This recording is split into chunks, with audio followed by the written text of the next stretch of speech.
I constantly felt like I was never ready. Like there was just like, I needed one more piece of information. And once I found it, then I would be ready to start. And so it felt like I was like being really productive because I was like doing all this stuff and consuming those podcasts. I'm walking and doing podcasts and I'm like doing stuff in between work and on my lunch break. I'm like podcasting and calling people and networking. And it felt like I was being really, really smart doing my diligence. But this is what I know now. There is no piece of magical information. And there is never going to be a moment when you feel like you know everything that you need to know. In fact, I still don't feel that way. And because if you felt that way, what would it mean? It would mean that you've already done the thing. You get the feeling after you do it, not before you do it. And that is the trap for smart people. If you're not that sharp, you don't have that many options. You just go try stuff and you're like, maybe it'll work, maybe it won't. I don't think that much about it. But if you're smart, you can build an entire world of tasks that you must do to get ready. And it looks like progress and it sounds like it to your friends and to your colleagues and your parents and everybody you talk about, but none of it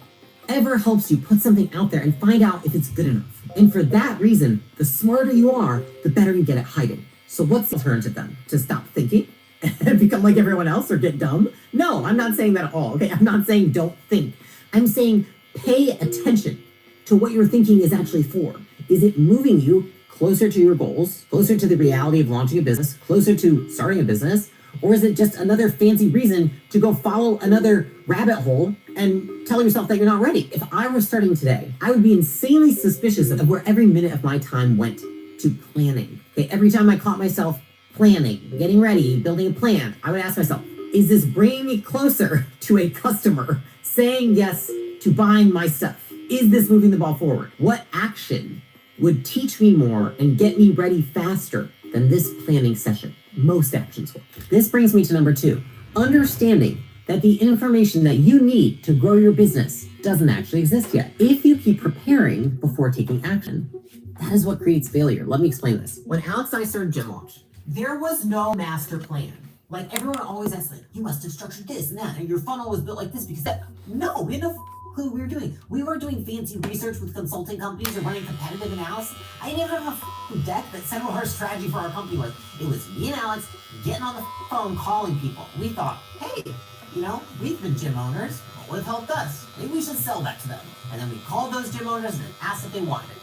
We didn't have decks. We didn't have months of preparation. We just had, let's call people, let's listen to them, and then let's do more of that. Like, literally, that was the thought behind it. Guys, I'm talking, it was sitting at a coffee table in a less than 1,000 square foot apartment with not much money, just winging it. We didn't know if it would work. And we didn't know the right price. We didn't know exactly the right product or the right customer. But I also knew that I was never going to find out by thinking about it and staying in my head. And so I picked up the phone and called people. And this is what I wish that somebody had told me earlier. The information that you need to make the right decision doesn't exist yet. It is not in a book, and it's not in my story or anybody else's. It's not in the data that you're going to find in ChatGPT. You cannot find it because it hasn't been created yet. It only shows up when you do something. When you put an offer out there and see what happens. When you name a price on the phone and see if somebody says yes to it. When you ask somebody, would you pay for this? And they tell you yes, why or why not. That is when you learn. It's not before. You don't learn before taking action. You learn because you took action. And this is why, research feels productive, but it keeps you stuck because you're looking for something that doesn't exist. Your situation is unique. You can get as much probability as you want. You can feel as sure as you want. You're never gonna know. So if I were starting today, I would stop asking myself, what do I need to know? I would start asking myself, what do I need to do to find out? Now, once you start taking action, you're gonna run into something that makes most people quit really early, which is they realize it's not perfect, but they can't let it fail. Which brings me to number 3. You're going to waste time and work, and that's the game. Okay, this is what nobody tells you about, and it sucks. And you don't really know until it's too late. Every successful person I know knows this. Okay, let me give you a great example of this. So when Alex and I first started our business, we actually didn't build a business for gym owners. We built an online weight loss business first. I built this huge piece of curriculum. I shot all the videos, like barely knowing how to do it. I created a full course. I got multiple certifications. I sourced supplements, built a website. We did 2 months of work, built the whole marketing page, the funnel, the sales page, the ads. Then we started selling. And after literally 2 weeks, we realized it wasn't going to work the way we thought. And we were like, we need to pivot. The information is telling us this is not what people want. We need to pivot. 2 months of building everything to make the business work. And 2 weeks of selling customers and realizing that wasn't exactly what they wanted. And then we just walked away and shut it down. Refunded people, give them money back. If I were attached to what I thought was going to work, I wouldn't have pivoted. I'd be like, no, I put so much work. I need to stick with it. I worked for 2 months on this. Oh my God, life is not fair. I put so much time into it because the universe cares how much time I put into it. Because the market cares how much time you put in your business. No, you don't give a The market only wants what it wants. It doesn't want necessarily what you built. And it certainly doesn't care how much work you put into it. And if I had stuck with that, I probably would have failed and never built a $250 million business. Here's the thing nobody's going to tell you early. You're going to waste so much time to work. So much of it. You're going to build things that don't get used. You're going to spend weeks on stuff that people throw out, that people hate. You're going to put tons of effort into ideas that never pan out. That is not failure. That is feedback. That's part of the game. That is how you learn. That's the cool part. Like, that is how you become one of the best. You get okay with it. And the people and entrepreneurs who move fast are not the ones who don't avoid that wasted work. They're the ones who don't let the wasted work weigh them down, like clinging onto it and thinking life isn't fair, business isn't fair, and should have, would have, could have. Who gives a If there is a better option, you go with it. And you say, everything else. Start from scratch. First principles. You build something, you test it, you learn if it's wrong, you move on without complaining. You stop adding so much trauma into it. And you don't need to justify the time you put towards it. It's called learning. Okay, you're not going to school paying tuition. Your tuition is time. Okay, and I get it. It's like 2 months of work felt like a lot. Until you realize it's either 2 months, or I could let that 2 months steal another 6 months or years. Is it okay, or should I change? Of my life doing the wrong thing. Yeah, what are you guys up to? I'm in South Africa. So if I were starting today, my name is Chris and I'm a civil engineer, STEM mentor. I teach kids how to make the goal is not to make every hour of work pay.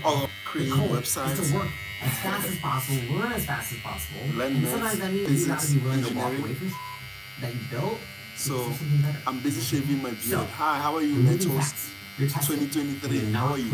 How are you guys? I'm in South Africa. It's around 10 o'clock right now, or about that time. What are you guys up to? You don't need to look like a real company. I run a $250 million business, and I know, guess what? My website looks like crap still. I think I've been saying it for like a decade. Here's why. In my first business, Gym Launch, we didn't even have a website when we started. We were selling people before one existed. We didn't have Glassdoor, Google reviews, website, like nothing. Right? We had no logo, no brand. It was literally just like calling people, closing deals, delivering results.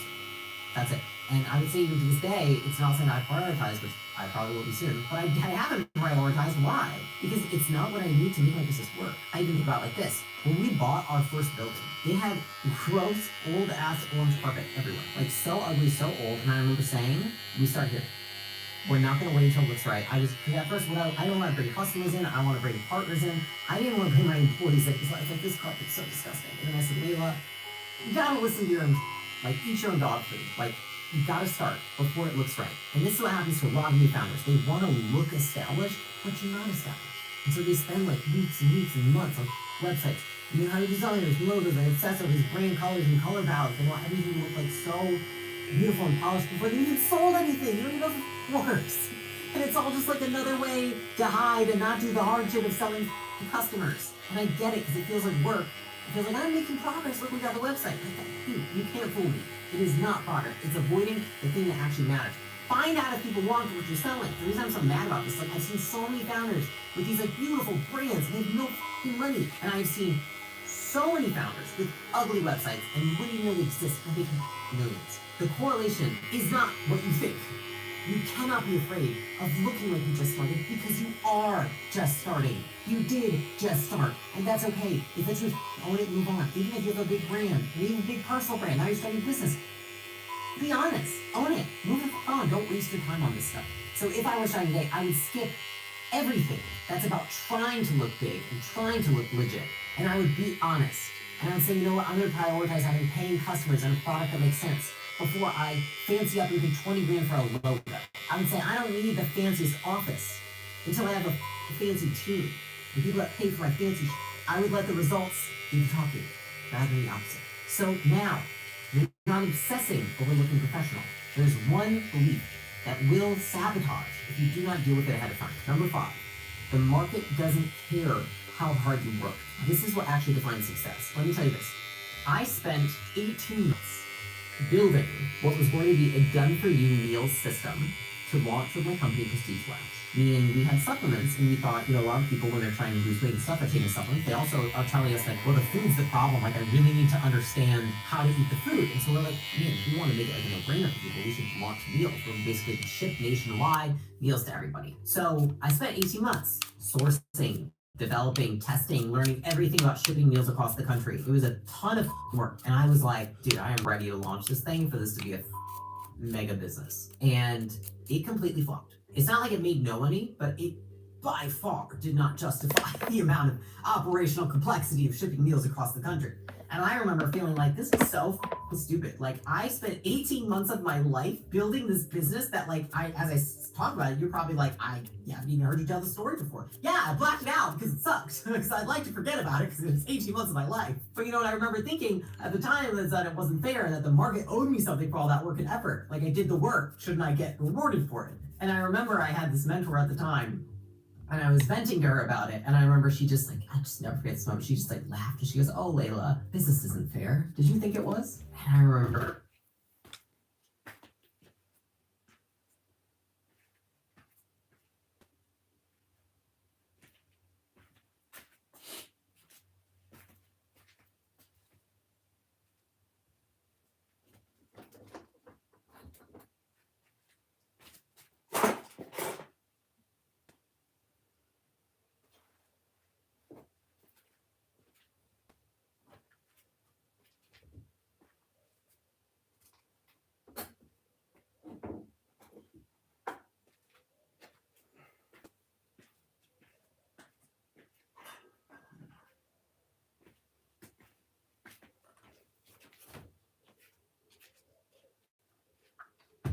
the market to be fair. They're wanting business to be fair, and it won't be. So if I were starting today, what would I do? I would drop the scorecard, and I would remind myself the goal is not to get paid back for my effort. The goal is to find what works. And some things will take a year or 2 years or 3 and fail. And other things will take a month or a week and they'll win and they'll hit big.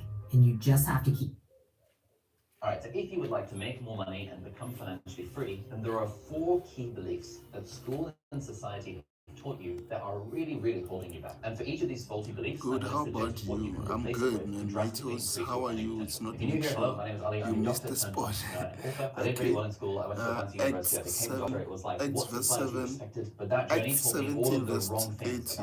The times of ignorance God overworked, but now he commands all people everywhere to him. Hell is real. Repent. Read Luke in the Bible for Jesus' teachings. Miraculous salvations. Wow, okay. Okay, so the Thank you first for the belief nice that message. school We're shaving instills out in here. us is not something that's instilled consciously. It's something that just sort of seeps into the fabric of school and society, and it's just sort of like the water that we as fish swim in. And that is the idea that having a job is the thing that makes you money. If you ask people what is the point of school, they'll say things like, making friends and being cultured and getting an education and stuff. People are like, okay, but what's the point of getting good grades? What's the point of going to college? What's the point of going to university? What everyone will eventually say, it's about landing a job, right? Because if you do well in school, you are more likely to land a good job. And what do we mean by good job? We mean a reasonably high-paying job that is relatively secure. Those are the things that we mean when we say landing a job. And it's just a general assumption that, of course, if you want to make money, you're going to need a job. If someone does not have a job, people are like, oh my God, how are you making money? It's like a really scary thing to not have a job. But this thing, job equals money, yes, of course it's true to an extent, but it actually misses the bigger picture of how money is actually made.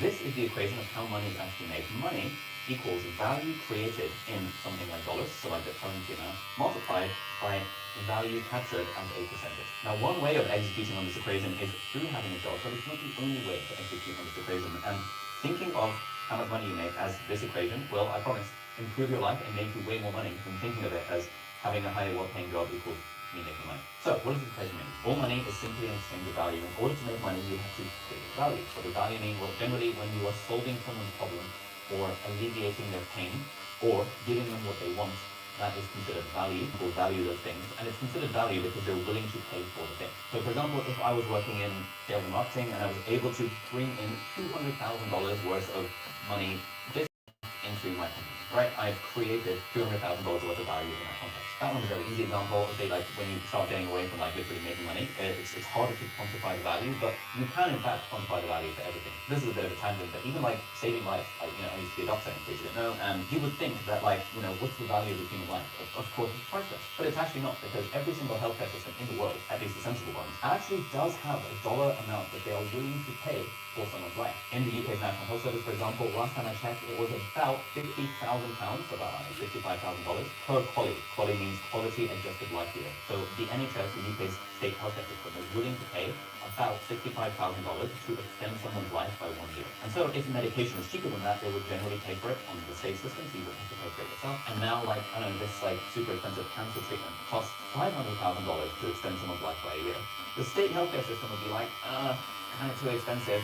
We don't want to pay for this thing. It feels uncomfortable to us to put value on things like the human life, but people that run the state healthcare system do in fact put a particular value on a person's life. Now let's say you're a doctor in that system and you've managed to save someone's life. You've created a lot of value because the healthcare system and the person would probably be willing to pay a lot to have their life saved. But all that money obviously does not come to you as a doctor. You are only capturing a small percentage of the value that you create. In the context of medicine, this is a very good thing. We probably don't want a system where it's sort of like doctors are more like mercenaries and it's like, well, I saved your life, therefore you owe me X amount. Although apparently that's sort of how it works in the US with private healthcare systems. Anyway, I digress. You create a certain amount of value, but then you only capture a certain percentage of that value, and that is the money that goes to you. So our salesperson who brought in $200,000 worth of sales is probably not getting $200,000 worth of commission that month. Maybe they're getting $20,000 worth of commission that month because the value captured number here is 10%. They've created 200 grand worth of value. They've been able to capture 10% of that value, and therefore they have made money. Now, if that person's job happens to be a salesperson for the company, that's what happens here.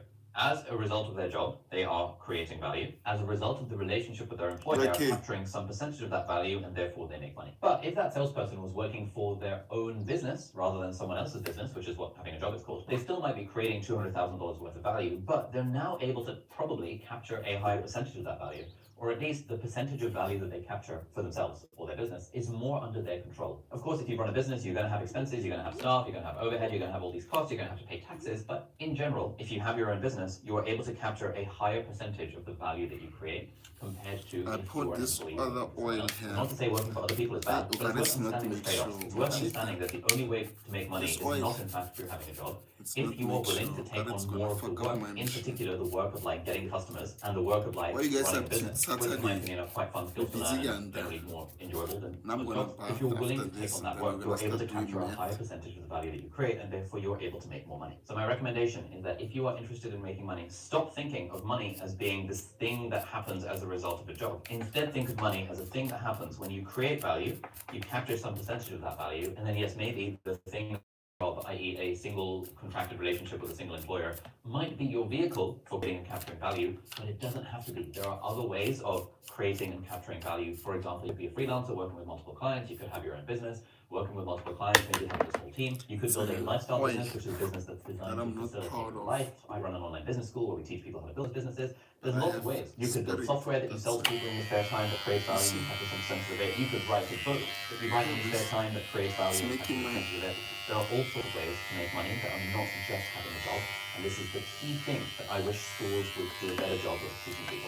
Now, at the point where you start making money, you're definitely going to want to invest that money, which is where Trading 212 comes in, who are very kindly sponsoring this video. Me and my wife have both independently been using Trading 212 for the last 5+ years to manage our investments. This was way before they started sponsoring our stuff. The platform makes it super easy to get started with investing. There are no commissions, you can get fractional shares, which means you can get started with basically no money at all. They've also recently launched the Trading 212 card, which gives you up to 10% cash back on your everyday spending with no monthly fees and no hidden charges. And you get foreign currency conversion at the true interbank rate. So if you're someone like me who buys a lot of stuff online from different countries or signs up to all these software subscriptions, you can be racking up money in your Trading 212 invest account, which you can then use to invest in stocks and shares and other assets that you want to invest through the platform. And on top of that, any uninvested cash gets compound interest in up to 13 currencies. They also have a very nice pies and auto invest feature, which means you can basically follow other people's portfolios and take inspiration from them and copy them directly into your account if you want. And so all these features make it really easy to build a diversified portfolio on autopilot. As a little bonus, if you sign up using my link, you will get a free fractional share worth up to £100. So it's free money, you might as well sign up. If you would like to give it a go, head over to trading212.com/join/Ali to get that special deal, or that will be linked in the video description as well.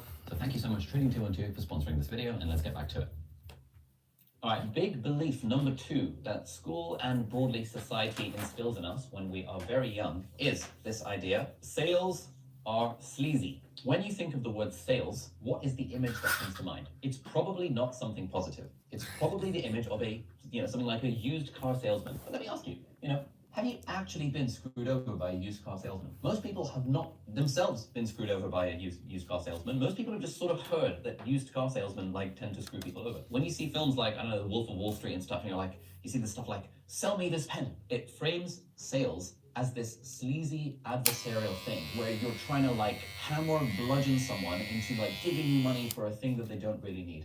It makes sales, the word sales, seem like a scary and sleazy and weird kind of thing. Relatedly, in the same sort of genre, there's the general idea that money is bad. And we get this through things that we hear from our friends and from our family and from TV. There's this guy called Dr. Brad Klontz, who has done a bunch of research published in the Journal of Financial Therapy, which is apparently a journal, that basically looks at the money scripts that we get taught throughout childhood. And he basically showed that a lot of the beliefs that we build around money are just sort of unconsciously shaped by stuff that we heard when we were kids. So when you were a kid, maybe you heard something like, all rich people are evil, and the only way to make lots of money is to exploit the people underneath you. We develop this general attitude, this discomfort with the idea of sales, and this very clear discomfort with the idea of talking about money, oh, if you make money, then you must have done something wrong. It's it feels weird to get a promotion because your friends haven't got a promotion, so it feels weird to talk about money. There's all this sort of discomfort and fear associated with the idea of money and sales. But this is a very, very unhelpful attitude.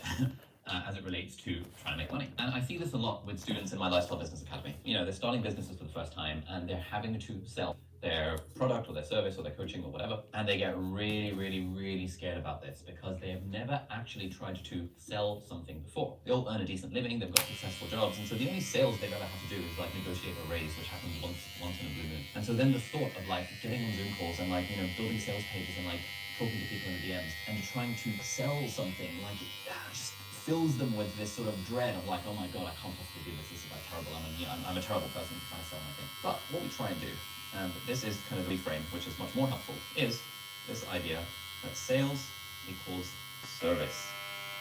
Yes, there are some organizations and people around the world that treat selling as sell me this pen, go on then, try and sell me this thing that I don't really need. And it turns into this adversarial relationship. But for the most part, commerce and capitalism and the world economy as a whole functions on the idea that when a sale happens, it is because both parties are winning. Sales is a win-win type situation. Earlier this morning, I went down to the local coffee shop to buy a coffee. There was a sales transaction that happened in that event. I handed over 30 Hong Kong dollars, which is about £3. They handed me a cup of nice coffee, and both parties were happy. I was happy because I got the coffee, and they were happy because they got the money. It is a win-win. I pay my accountant somewhere between $30,000 and $50,000 a year to do our business accounting and all that kind of stuff. That is a win-win transaction. I'm happy because the accounting's done, and hopefully it keeps me out of jail. They're happy because they've got the money and they've got a client. If you actually care about trying to make money and trying to improve your financial situation in life, we gotta unlearn this idea that sales is this scary, sleazy, terrible thing, and start thinking of it instead as being a service. Whether you've got a job or you've got a business, you are probably not, I would hope, trying to sell people stuff that they really don't need. You're probably not trying to force people to give you their money. You're probably not trying to coerce them with threats of violence or intimidation to give you money in exchange for a thing. When you are selling something, you are merely making an offer. You're not forcing them. You're just merely making an offer, saying, hey, I've got this book available. I spent 3.5 years writing this book. It's called Build the Productivity. It'll teach you how to do more honesty. There's a lot of research that's gone into it. And by the way, paperback version is just released. It's literally somewhere between $5 and $10. You can get it at Target. You can get it on Amazon. You can get it wherever books are sold if you're interested. I'm not forcing anyone to try and buy my freaking book. You can buy it if you want. You don't have to, but it's fine, right? If you do end up buying the book and you end up reading it and enjoying it and leaving a 5-star review on Amazon or good reviews, it's great. You've gotten value from the fact that you bought this book. Now I've got a bit of a tangent here. So that thing that I just did where I plugged my book or whatever. What was your response to that? Was your response a negative response? Did you judge me for having the audacity to mention that I've got a book on sale? Or was your response neutral? Fair enough. Or was your response positive? I actually haven't read Build the Productivity yet. Sounds like I might be interested. Let me check it out. Was it a negative response, a neutral response, or a positive response? There are going to be some people watching this video who have a very negative response. If you have a negative response to what I just did to this book, you are probably going to struggle to make money because you judge me for having the audacity to make an offer and tell you that I've got the book for sale. If you're like, man, Ali Bell's a fucking seller, I can't believe he's got the audacity to like talk about his like $10 book that took him 4 years to write. If you judge me for that, you probably have an attitude that sales is sleazy, that money is bad, and you will completely sabotage yourself if you ever try and make more money because you have this association that someone trying to make money is a terrible thing. If, however, your response was neutral and or positive, then you probably don't necessarily have this. I mean, we all have this to some degree. I still have some level of discomfort when it comes to sales, but it is a pattern I've seen time and time again. The people who judge other people for selling stuff, for the most part, are broke themselves. I have not met a single rich, successful, wealthy person in my life who negatively judges someone else for like making an offer in a nice way for a product that they have. But I've met a lot of people in my life who really want to make money, but also judge other people who are trying to make money in a negative way, and end up just sort of staying in this holding pattern of like, oh, sales is sleazy, I don't want to make money, but I fucking hate everyone else who's trying to make money. And like, it's this whole thing that like really hold you back. Okay, let's move on to belief/mindset number 3. So you know this equation that we talked about, money equals value created in dollars multiplied by value captured as a percentage. The way we create value is by using our skills. This is not particularly controversial. If you have a job / have gone to school or university or learned any kind of skills, you know that certain skills can create value that can be monetized and you can capture some of that value. That's why you get trained for having a job, for example. But the key mindset shift that I wish more people had, at least people who actually want to make money, is another one of those things that we need to unlearn from school. So what school and society basically teaches us is that if you want skills, you need some kind of formal training. Maybe you need to go to university to learn that skill. Maybe you need to take a course at a local community college, and even evening classes where they teach you to sing. Maybe you need to hire a teacher in person to teach you to sing. This is how you learn skills, right? No, this is not how you learn skills. This might have been how you learned skills back in the day, but now we have something called the internet. And so if you care about making money, it is far more useful for you to embody this idea that the way you learn skills is through self-learning. You teach yourself skills. Now, I did a video the other day, and there was a comment on that video that got a lot of upvotes, and then I think the writer of that comment ended up deleting the comment, but can find it again. So the video was about like how to get rich on easy mode, and I basically argued in that video that the way you get rich on easy mode is you learn a skill that helps another person make money. So like this is something to do with sales or marketing or coding or whatever. And there was a comment on this video saying that like this is completely unattainable for a regular person. What? Are you just expecting that a regular person is able to just learn these skills? What if they didn't go to university? What if they didn't go to college? How are they able to learn those skills? Thankfully, there were a bunch of comment replies to that being like, well, yes, because we have the internet. And I'm very thankful to people in the audience for like commenting on that. But that's the thing, right? Like, it's not your fault if you think that skills equals formal training. It's the fact that school and society is still structured in a way that teaches us that the only way to learn a skill is to get formal training in that specific skill. But if you care about making money, you're going to unlearn that. You're going to recognize learning skills is a matter of self-learning. You can learn literally any skill that you want. There are very few skills that in order to learn them, they've sort of like gate-kept by someone else. Yes, if you want to learn to be a neurosurgeon, you probably cannot just learn that on your own watching YouTube videos. Rightfully, to become a neurosurgeon, you have to go through some kind of formal training program. You have to go through medical school. You have to be called a doctor before they'll even let you in to neurosurgical residency, and you're going to need to practice on real patients, which you'll only do in the formal training program. So that is a tiny percentage of the total number of skills that are available to people. Almost all of the others, you can just learn yourself by watching YouTube videos, by taking online courses from people who've done the thing, by reading books about the thing, listening to podcasts about the thing, trying to practice the thing without needing to ask anyone's permission for doing the thing. There are all sorts of ways I'm to clutch. learn skills. Now, I used to be a doctor, just to get that. I might have mentioned it a couple of times, and I went to Oxford University. Oxford University, one of the best medical schools in the world. I have lots of friends who went to Oxford University. I have friends who went to Harvard, who went to Yale, like all of the big name universities you can think of. And have a guess, where was the biggest place where we actually learned the skills of being a doctor, or the knowledge you need to pass exams? It was not, in fact, through the university method. It was not through the university's course materials. It was, in fact, right here on YouTube. The amount of stuff you can learn on YouTube these days, it's literally like the best medical physiology lectures in the world are not inside universities. They are, in fact, here on YouTube for free. Even practical skills, like learning how to do a cardiovascular exam or a respiratory exam, or like, taking a stethoscope and being, or like doing like orthopedic examinations that you learn in med school, and like how to examine someone's shoulder, or how to, examine someone's knee for like some joint issues in the knee or whatever. Yeah, they teach you those in med school, but where do you actually learn them? You learn them by freaking watching a bunch of YouTube videos where some people on the internet have like made YouTube videos like breaking them down in depth. You watch those videos a bunch of times, you practice it on your friends, you go back to the video. A lot of the people who make the videos also include like PDF resources in the description, so you use those and sort of print those and mark those off. That's how you learn the skills as a medical student, even at some of the best medical schools in the world. You learn through watching a freaking YouTube video and then applying it by practicing it on your friends. Even in that context, where you would think medical school, fancy university, formal training, a lot of what you learn, you end up self-teaching yourself thanks to YouTube videos and thanks to the internet. So please, I'm begging you, if you are actually interested in making your money and becoming financially free, please unlearn this idea that like the only way to learn skills is through formal training. It's really not. You can teach yourself practically anything by just following YouTube videos, online courses, reading books, listening to podcasts. There's so many different ways to teach yourself stuff. And if you don't have skills, you don't have skills yet. You have not yet learned the skill of how to sell something. You have not yet learned the skill of copywriting or of coding or of AI automation or of any of these things that are like high income, high value skills in the modern economy. You do not need to do an MBA. You do not need to go to university to learn those skills. You can totally just learn them by yourself in your weekends and in your evenings if you care about growing your skill set, which you can then use to make more money.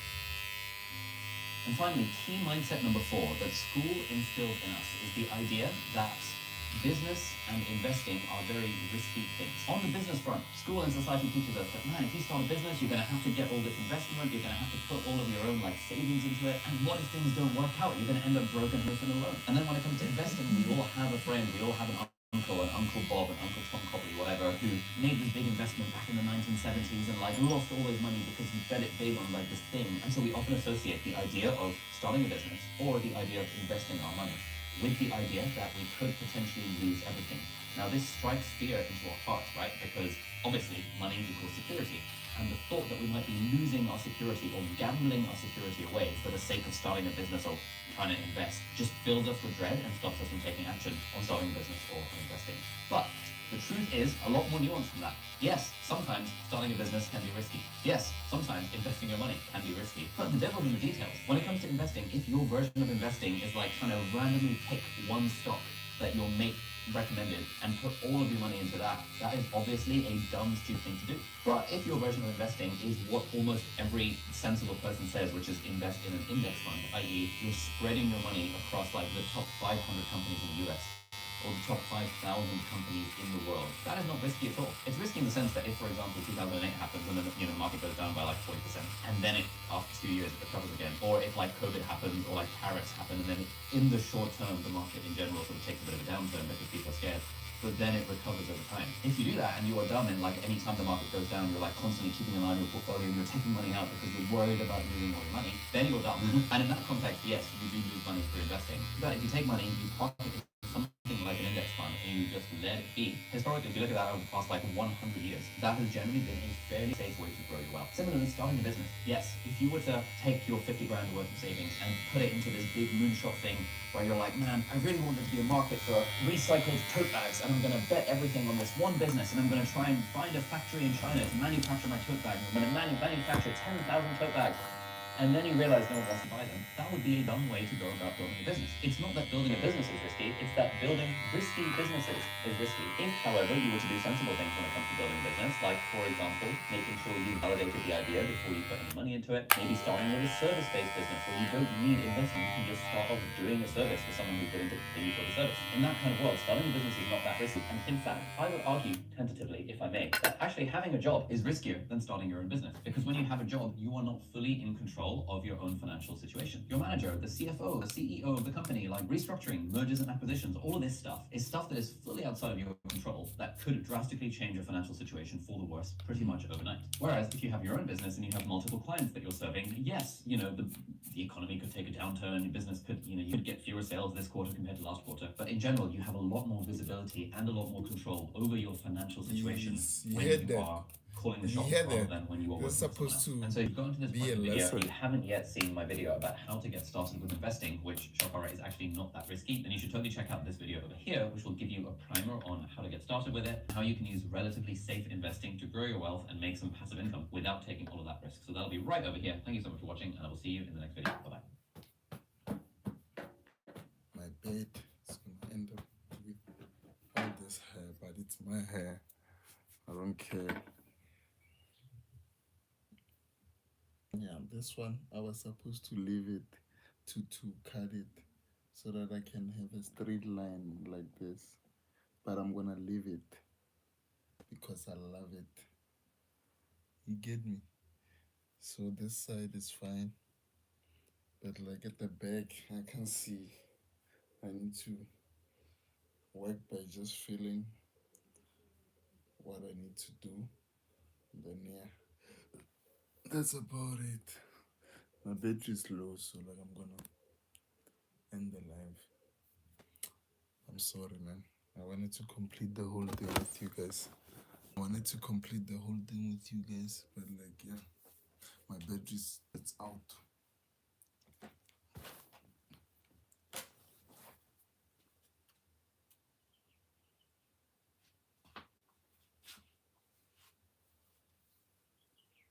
Okay, so I made my first $10,000 or £10,000 because I'm here in the UK when I was a second year medical student, and that money genuinely changed my university experience. Before that point, I didn't really have my own money, but suddenly when I made my first 10K, it introduced me to the idea of like how to actually make money properly on the internet, and that has completely changed my life because then the following year I made like 40K in profit. The following year after that was like 50K in profit. Now it's like business does several million a year in revenue and several million in profit. And all of that really stemmed from the fact that I learned how to make that first 10K as a student. And secondly, it also helped transform my experience of university because I was able to then use that money to go on holidays and to trips and stuff and just not think too hard about the finances. Admittedly, if I'd wanted to, I could have asked my mum for the money and she'd have been like, of course, etc., etc. But there's something about independently earning that money by myself that made me feel this profound sense of empowerment in a way that asking my mum for money really wouldn't have done. So I think for any student watching this, or anyone watching this really, if you haven't yet found a way to make 10K a month on the internet off of your own back, it is a skill that is very learnable and it is a skill that can massively change your life, which is why I'm making this video. Now the first thing to say is please don't be intimidated by the figure of 10,000. It sounds like a lot. If you told me when I was 18, 19 years old that I'd be making videos casually teaching people how to make 10K, and I thought you were off your rocker, because the most experience I had with money was earning like £15 an hour, which is like $18 an hour, doing private tutoring. But when I learned some of the strategies around how to make money and learned even more of them over the last 10 years, I now look back and I realize, I just had a skewed perspective of money. I was thinking too much in a scarcity mindset. I was thinking too much like a teenager for whom like $20 is a lot. When you change the way that you think about how much is a big amount of money, it really changes the energy with which you approach it, and it makes it feel much more doable to actually earn those sorts of sums. So if I could go back in time and give myself advice on how to make the 10,000, here is how I would be thinking about it. You kind of want to begin with the end in mind. So let's say the goal is $10,000. Now, there's broad ways to make money doing anything. You can sell products, i.e. goods, or you can sell services. And it's generally worth emphasizing that the way you earn money is by providing value to people who can afford to pay you for that value.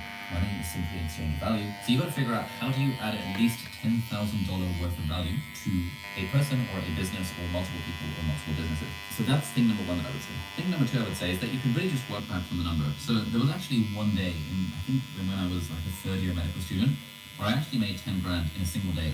And the way I did that is because I was teaching kids how to get into med school. So I was running a course called the BNAP Crash Course, and we were selling tickets, I think, for £89 or something. And we had 150 people in a lecture theatre. So what is that? So that was £13,000 that I made in a single day because I managed to get 150 people to pay me £89 to attend this course that I was teaching.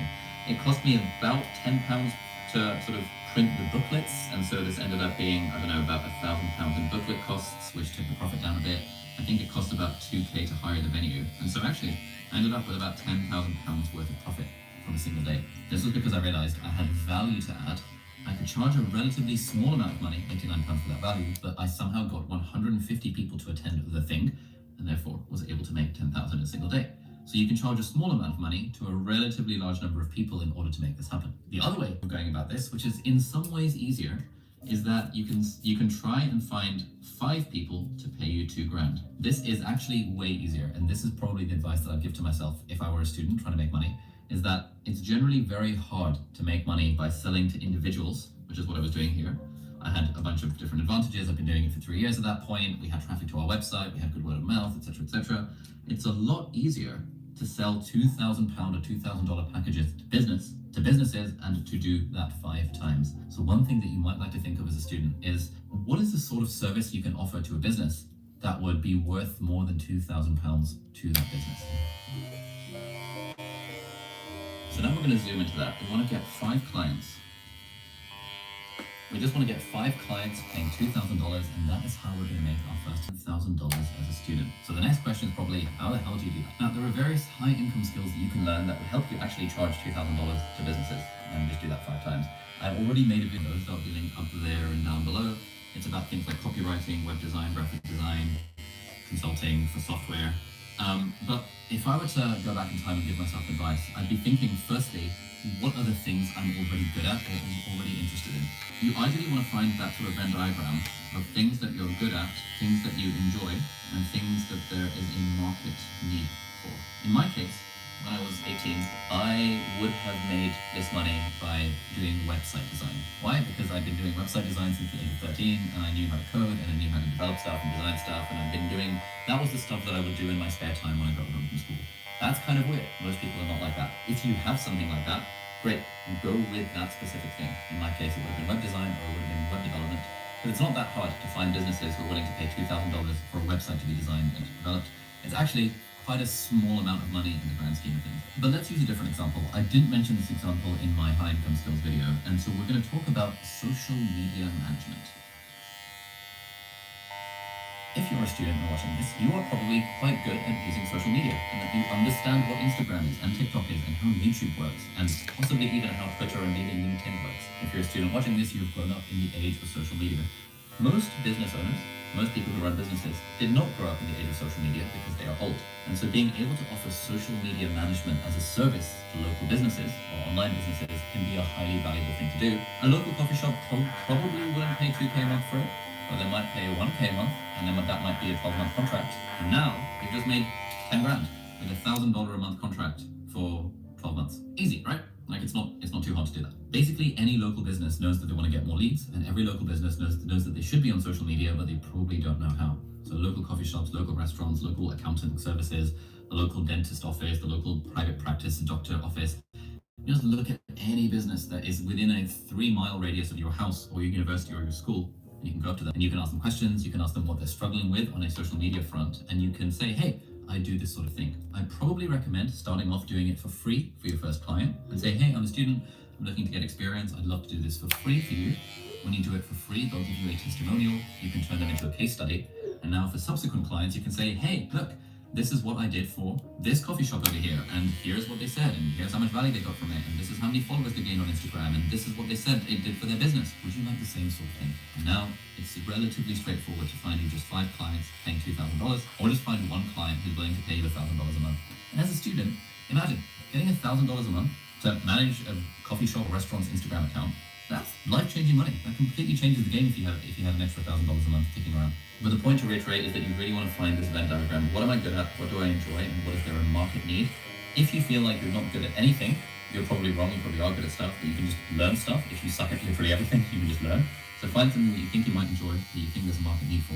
If you spend a lot of time on social media, which you probably do if you're a student, social media management is a relatively straightforward way of doing this. But then once you've made that money, then you might want to manage it with a service like Trading212, who are very kindly sponsoring this video. Trading212 is a fantastic app that I personally use that lets you invest in stocks and shares without any commission. In particular, they have a new cash ISA, which is paperless, and offers the highest annual percentage yield in the market. It's also FSCS protected up to £85,000 in the UK, and it's completely free to use. Both the cash ISA and the stocks and shares ISA are flexible, which means you can withdraw from it and return money to it freely within the tax year without impacting your ISA allowance. They also have a new Trading212 card that gives you 1.5% cash back, which will be allocated to your investment account for each deposit that you make into your ISA. So if any of that sounds up your street, then do have a link in the video description, and that will take you to this page where you'll be guided on how to sign up for an account. And if you use that link, you'll also get a free share worth up to the value of £100. It is completely free money, you might as well. So thank you so much, Trading212, for sponsoring this video. Now at this point, whenever I talk about this advice in like talks and stuff that I give to students, people are always like, how could I possibly charge a business $1,000 a month? Because you are thinking like a consumer. You're thinking like a normal person. Normal people don't pay $1,000 a month for anything, but businesses really do. It's really useful to understand that businesses value money in a ridiculously different way compared to individuals. And it can be so hard to appreciate that up front. You kind of have to see it enough times to believe that that's a thing. So essentially, this is what I would do. I would start off by doing it for free for a single client. You have no business charging anyone for anything if you can't give it away for free and provide value. I think this is one of the issues with all this sort of get-rich-quick shit that you see online. It's often around trying to, I guess, swindle people out of their money and sort of provide a bit of a substandard service. But really, you want to be able to do the thing for free and add so much value. So so much value that the business owner or the person that you're speaking to feels so indebted to you that, oh my God, you've done such a good job that I almost feel bad that you did this for free. They will give you an absolutely glowing testimonial. You start off by doing it for free. Then you think, okay, well, I gave this much value away for free. And you ask that person that you did it for free, how much would you have paid for this? I mean, I did it for free, but like, how much would you have paid? Or how much do you think I could charge another coffee shop or another restaurant? And they might say, well, maybe you could charge them like $300 a month. And then you're like, really? $300 a month? They pay $300 a month for social media? You're probably like, yeah, they probably would. So then you go to a restaurant and you see if you can charge $300 a month. And you say that with confidence, you say that with conviction, and if you need help, you can read books like $1 Million Weekend, which I have a video about. You can watch videos on how to do sales. But really, it's not that hard. You just pitch it. And if you pitch it enough times, and if you aim to get rejected like 20 times, like 100% guarantee, you're going to land at least one client. The goal is to aim for rejection. And you get one client at $300 a month. And again, you give them so much value. Right? They're like, holy shit, what a steal, $300 a month. And then they're like, can you keep working with me? This is amazing, I want to keep going. And then you're like, yeah, of course, I'll keep you at $300 a month. But to be honest, I was thinking of increasing my prices to $500 a month. But I'll keep you at $300 a month if you can give me a referral. So do you have any other friends who run businesses who might need my social media management services? Now, most entrepreneurs have a network of friends who are also entrepreneurs. So if you get in with one of them and you provide so much value, by referral, you're then going to start landing other clients. Now that restaurant owner might say, oh yeah, actually my brother runs the local dental practice and they always complain about how they can't get enough leads and blah, blah, blah, blah, blah, blah. And they wish they had someone young on their team who could manage social media. So then you go to that person's brother and you pitch $500 a month. I need to come to this side. And you aim to get rejected 20 times and you guarantee to land at least one client. And over time, you just sort of start laddering your way up. Also, by giving so much value, your goal should essentially be to give them so much value, to provide so much value so they feel like they're getting a bargain for $500 a month. Again, like if I was a student and someone had told me this, $500 a month, like how can anyone possibly pay it? It must be a scam. You do this enough times and you realize actually $500 a month is literally nothing to a business that's making these amounts of money. Our business does $5 million a year in revenue. $500 a month doesn't even register in our profit and loss. There are lots of businesses doing more than that, lots of businesses doing at least 6 or 7 figures a year in revenue. Those are the sorts of businesses who don't really care about $500 a month, especially if they can land more customers as a result of that spend. If, for example, you're a medical practice and you do private surgeries, private consultations, you probably make more than $500 for a single consultation. So in your 30 days of Instagram or TikTok posting for that medical practice, if you can just give them one more client, they're probably ROI positive. Any more clients beyond that, and they're laughing all the way to the bank, which is exactly what you want. You want to provide more value than you charge for, and over time, as you ladder up your prices, you realize, oh, actually, I do have value. You feel very empowered as an individual and as an entrepreneur, because that's what you are at this point, and you just keep on increasing the prices until you make so much money that it makes you question what the meaning of money actually is, to quote Alex Hormozy. Oh, by the way, if you're enjoying this video so far, then you'll absolutely love my book, Feel Good Productivity. It's about how to be more productive in a way that actually feels good. You can apply it to your studies if you're a student, or if you're not a student, you can apply it to your business, and it'll basically teach you how to be more productive in a way that's actually enjoyable, meaningful, and sustainable. So you can check that out. It's available everywhere books are sold. Final thing to reinforce is that this is accessible to literally anyone. Maybe if you're in a country where $10,000 is a lot of money and business can't afford $10,000, then okay, maybe you might have to adjust the numbers based on your own country's purchasing price parity and stuff. But if, for example, you're in the UK, US, Canada, Germany, almost any European country, $10,000 is very, very, very achievable as a student. And you realize once you get there that, oh, this wasn't that hard, and you start thinking about 100,000 and you start thinking about 1 million. I've been in this game now for like 10 plus years. I've been making money on the internet since the age of 18. I've just turned 30 and I've made over 15 million online in that time. And so now looking back at my student years and how I kind of thought, oh my God, I feel so bad charging £50 million for this course that I'm doing, and how I just didn't realize that you could charge money to businesses. I'm just like, oh, I missed such a trick there. I was so focused on thinking like a consumer. I had so much imposter syndrome around charging money. It was all kind of completely unnecessary.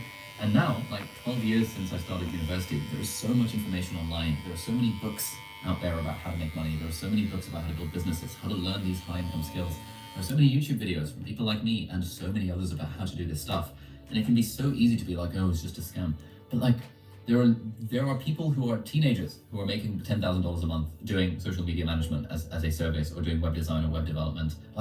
This is a thing. People are doing it. Real people just like you are doing this sort of stuff. It's not that hard, but it does feel like a genuine black box when you don't know how the game looks and how things work. So if you're interested in learning more about this stuff, you should check out this video over here, which is about the high income skills that students should learn and you can just pick one of those, and I guarantee if you just pick that skill, learn it, and try and sell it to businesses, you'll be making at least $10,000 as a student. So thank you so much for watching. Hope you got some value out of this video, and I'll see you in the next one. Bye-bye.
I can see. I can see, man. I can see. Okay, guys, help me. And my baby is dying. I'm on 6%. And there's only 6 likes on this chat.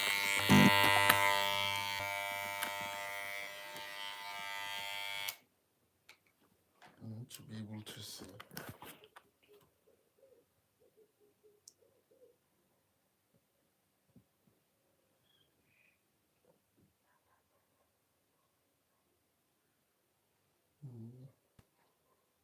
This is not bad. If my girlfriend was here, I would have asked her, see, it's low bitch. If my girlfriend was here, I would have asked her to help me spot that my behind, like behind my head. But it's not that bad. I just need to shave a few sides and then, yeah, I'm clean. 360 for the boy. 360 for the boy. Yeah. Anyway, thank you guys for the chat. See you when I come back with maths. I'm gonna bath, then we're gonna do some maths and science. I've been saying this for 10 years now. So now we're about to start. The boy's looking fresh. Let's check. Let's test. The boy's looking fresh now.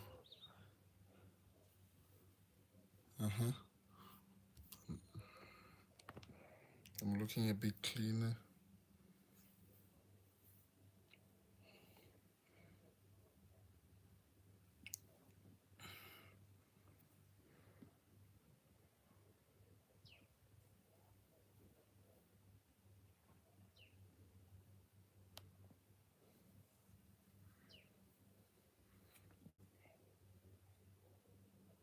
Yes. Yes. Yes. 360.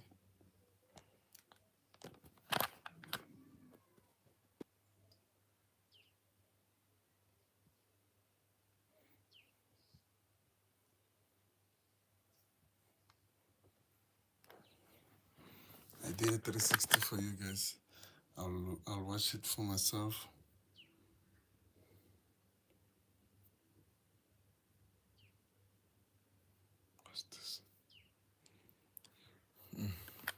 Shapone. See you later. Come mates. Should we do maths and science here? And we do tech on the other side. I'll see. Anyway, love you. Keep on subscribing, keep on liking. I see the love. We're about to hit 1,000 subscribers. Love you so much. Peace and love. My name is Chris Senyatsi. Others call me Sam. Others call me Cellular. But I go by the name of Crazy Cry. Check me on Spotify. CHRIZEECRY. CHRIZEECRY.com. That's my website. Check out my store. I have new stuff coming in. There'll be more digital downloads, resources for STEM students. I'm a STEM mentor. I will help you with the NSFAS, with the VETS entrance, as well as understanding the concepts of engineering, maths and science, engineering, graphics and design, as well as civil tech. Peace and love. If you want to text me, 0736043894. Call me. If you want to send me an email, my email is crazycry@gmail.com. My website is www.crazycry.com. Peace and love.